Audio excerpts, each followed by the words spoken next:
ਨੂੰ ਫਿਰ ਤੋਂ ਛੁਡਾ ਕੇ ਇਹਨਾਂ ਨੂੰ ਕਨਾਨ ਦੇਸ਼ ਦੇ ਵਿੱਚ ਲੈ ਕੇ ਜਾਵਾਂਗਾ।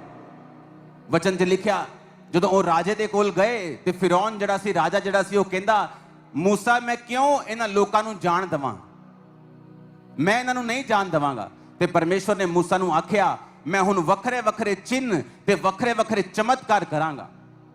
ਤੁਸੀਂ ਜਾਣਦੇ ਹੋ ਕੀ ਹੋਇਆ ਉਸ ਤੋਂ ਬਾਅਦ?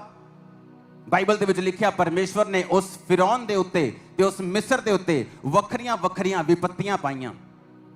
ਕਦੀ ਉਹਨਾਂ ਦੇ ਉੱਤੇ ਕੁਟਕੀਆਂ ਆਈਆਂ, ਕਦੀ ਡਾਂਸ ਆਏ, ਕਦੀ ਉਹਨਾਂ ਦੇ ਉੱਤੇ ਪੰਜਾਬੀ ਚ ਕਹਿੰਦੇ ਪੱਬੂ ਆਏ, ਕਦੀ ਟਿੱਡੀਆਂ ਆਈਆਂ, ਕਦੀ ਮੇਂਢਕ ਆਏ, ਕਦੀ ਡੱਡੂ ਆਏ ਔਰ ਪੂਰੇ ਦੇਸ਼ ਦਾ ਨਾਸ਼ ਹੋਇਆ।